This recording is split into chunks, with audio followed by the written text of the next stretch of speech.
ಓಂ ಶ್ರೀ ಗುರು ರಾಘವೇಂದ್ರಾಯ ನಮಃ. Welcome to my YouTube channel Rajinikanth Kannada vlogs. ಇವತ್ತಿನ ವಿಷಯ ಏನಂದರೆ ಫ್ರೆಂಡ್ಸ್, ಆಲ್ರೆಡಿ ನಿಮ್ಗೆ ಗೊತ್ತಿದೆ, ತಮಿಳಿನಲ್ಲಿ ನೋಡಿರ್ತೀರಾ. ಏನು ಅಂದರೆ ರಾಯರ ಪವಾಡ. ನನ್ನ ಲೈಫಲ್ಲಿ ಏನಾಗಿದೆ ಅದನ್ನು ನಾನು ನಿಮ್ಮ ಜೊತೆ ಶೇರ್ ಮಾಡ್ಕೊತಾ ಇದ್ದೀನಿ ಅಷ್ಟೇ. ರಾಯರ ಪವಾಡ ಅಂದರೆ ಯಾರಿಗೆ ಗೊತ್ತಿಲ್ಲ ಫ್ರೆಂಡ್ಸ್. ಪ್ರತಿಯೊಬ್ಬರ ಜೀವನದಲ್ಲೂ ಮಂತ್ರಾಲಯಕ್ಕೆ ಒಬ್ಬರು ಒಂದ್ಸಲಿ ಹೋಗಿ ಬಂದರೂ ಕೂಡ ಪವಾಡ ನಡೆದೇ ಇರುತ್ತೆ. ಅದರಲ್ಲಿ ಎರಡು ಮಾತಿಲ್ಲ. ಹಾಗೆ ನನ್ನ ಲೈಫಲ್ಲೂ ಕೂಡ ತುಂಬ ದೊಡ್ಡ ಪವಾಡನೇ ನಡೆದಿದೆ. ಆದರೆ ನಾನು ಇವಾಗ ಒಂದು ಚಿಕ್ಕ ಇನ್ಸಿಡೆಂಟ್ ನಾನು ಹೇಳೋಕ್ಕೆ ಇಷ್ಟಪಡ್ತೀನಿ ಫ್ರೆಂಡ್ಸ್. ನನ್ನ ಮಗನಿಗೆ 3 ಮಂತ್ಸ್ ಬೇಬಿ ನನ್ನ ಮಗನಿಗೆ ಕಣ್ಣಲ್ಲಿ ಯಾವಾಗಲೂ ಬಲಗಡೆ ಕಣ್ಣಲ್ಲಿ ಯಾವಾಗಲೂ ನೀರು ಸುರಿತಾ ಇತ್ತು ಫ್ರೆಂಡ್ಸ್. ಏನು ಮಾಡೋದು, ಹಾಸ್ಪಿಟಲ್ಗೆ ಹೋಗೋಕ್ಕೆ ನಾವು ರೆಡಿ ಇದ್ವಿ.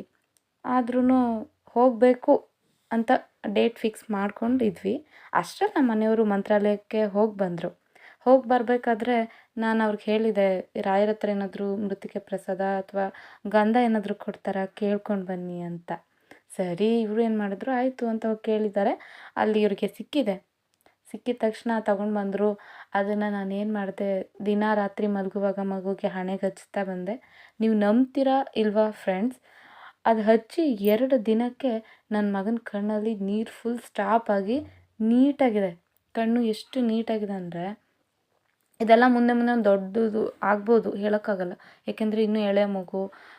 ಕೆಲವೊಂದು ಡಾಕ್ಟ್ರ್ ಹತ್ರ ಹೋದರೆ ಅದು ಇದು ಏನೇನೋ ಹೇಳ್ಬೋದೇನೋ, ಗೊತ್ತಿಲ್ಲ ನನಗೆ. ಯಾಕಂದರೆ ನಾವು ಹೋಗೋಕ್ಕೆ ರಾಯರ ಅವಕಾಶ ಕೊಡಲಿಲ್ಲ. ಇನ್ನೊಂದು ರೀತಿ ಹೇಳ್ಬೇಕಂದ್ರೆ ರಾಯರ ವರಪ್ರಸಾದ ಅಂತ ಹೇಳಿದ್ರೂ ತಪ್ಪಾಗಲ್ಲ ನನ್ನ ಮಗ. ಏಕೆಂದರೆ ಅವರ ಅನುಗ್ರಹದಿಂದನೇ ನನ್ನ ಮಗ ಹುಟ್ಟಿದ್ದು.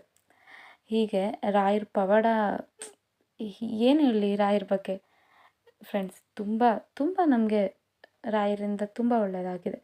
ರಾಯರನ್ನ ನಂಬಿದವ್ರನ್ನ ಯಾವತ್ತೂ ರಾಯರು ಕೈ ಬಿಡಲ್ಲ ಅನ್ನೋದಕ್ಕೆ ಇದೊಂದು ಚಿಕ್ಕ ಇನ್ಸಿಡೆಂಟ್ ಅಂತ ಹೇಳ್ತೀನಿ. ಇನ್ನು ಎಷ್ಟೊಂದು ಇದೆ ಫ್ರೆಂಡ್ಸ್, ಎಷ್ಟೊಂದಿದೆ. ಕೆಲವ್ರಿಗೆ ನಡೆಯೋಕ್ಕಾಗದೇ ಇರೋರಿಗೆ, ಎಷ್ಟೋ ಜನಕ್ಕೆ ಕಾಲೇ ಬಂದಿದೆ. ಕಣ್ಣು ಕಾಣ್ದಿರೋರಿಗೆ ಕಣ್ಣು ಕಾಣಿಸ್ತಿರೋ ಹಾಗಿದೆ.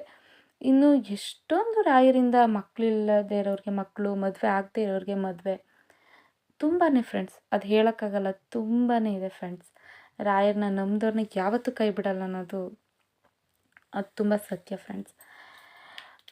ಮತ್ತು ಈ ವಿಡಿಯೋದಲ್ಲಿ ನಾನು ಏನು ಹೇಳೋಕ್ಕೆ ಇಷ್ಟಪಡ್ತೀನಿ ಅಂದರೆ, ತುಂಬ ನಂಬಿ ರಾಯರನ್ನ ಮನಸಾರ ಶ್ರದ್ಧಾ ಭಕ್ತಿಯಿಂದ ನಂಬಿ. ನಿಮ್ಮದೇನೇ ಕಷ್ಟಗಳಿರಲಿ, ನೋವಿರಲಿ, ಏನೇ ಇದ್ರೂ ರಾಯರನ್ನ ನಂಬಿ ಒಂದು ಸಲ ಆದರೂ ಮಂತ್ರಾಲಯಕ್ಕೆ ಹೋಗಿ ಬನ್ನಿ. ನಿಮ್ಮ ಇಷ್ಟಾರ್ಥಗಳೆಲ್ಲ ನೆರವೇರಲಿ. ರಾಯರ ಅನುಗ್ರಹ ಖಂಡಿತ ಆಗುತ್ತೆ ಫ್ರೆಂಡ್ಸ್. ಅದರಿಂದ ನಾನು ಈ ವಿಡಿಯೋನ ಮಾಡೋದಕ್ಕೆ ಅಂದ್ಕೊಂಡು ಮಾಡಿದ್ದೀನಿ. ರಾಯರ ಪ್ರೇರೇಪಣೆ ಮಾಡಿದ್ದಾರೆ ಅಂದ್ರೂ ತಪ್ಪಾಗಲ್ಲ. ಈ ವಿಡಿಯೋ ಮಾಡ್ತಿದ್ದೀನಿ ಅಂದರೆ ಅದು ರಾಯರ ಅನುಗ್ರಹ ಇಲ್ಲದೆ ಸುಮ್ಮನೆ ಅಂತೂ ನಾನು ಮಾಡ್ತಿಲ್ಲ ಫ್ರೆಂಡ್ಸ್. ರಾಯರ ವಿಡಿಯೋ ನೋಡಿದ್ದೀರಾ, ನಿಮಗೆಲ್ಲ ಇಷ್ಟ ಆಗಿದೆ ಅಂತ ಅನ್ಕೋತೀನಿ. ಈ ನನ್ನ ಲೈಫಲ್ಲಿ ನಡೆದಿರೋ ಈ ಒಂದು ಪಾರ್ಟ್ ಲೈಕ್ ಮಾಡಿ, ಶೇರ್ ಮಾಡಿ, ಸಬ್ಸ್ಕ್ರೈಬ್ ಮಾಡಿ, ಕಮೆಂಟ್ ಮಾಡಿ ಫ್ರೆಂಡ್ಸ್. ಕಮೆಂಟ್ ಮಾಡಿ, ಹಾಗೆ ಹೆಚ್ಚೆಚ್ಚು ವೀಡಿಯೋಸ್ನ ನೋಡಿ ಸಪೋರ್ಟ್ ಮಾಡಿ ಫ್ರೆಂಡ್ಸ್. ಯಾಕಂದರೆ ಹೆಚ್ಚೆಚ್ಚು ನಾವು ವೀಡಿಯೋಸ್ ಹಾಕಬೇಕು ಅಂದರೆ ನಿಮ್ಮ ಸಪೋರ್ಟ್ ನಮಗೆ ತುಂಬ ಮುಖ್ಯ. ಹೀಗೆ ನೀವು ಸಪೋರ್ಟ್ ಮಾಡಿದಷ್ಟು ನಮ್ಗೆ ಇನ್ನಷ್ಟು ಮಾಡೋದಕ್ಕೆ ಸ್ಫೂರ್ತಿ ಸಿಗುತ್ತೆ. ಸೊ ನೆಕ್ಸ್ಟ್ ಮುಂದಿನ ವೀಡಿಯೋದಲ್ಲಿ ಸಿಗೋಣ. ಟಾಟಾ, ಬಾಯ್ ಬಾಯ್.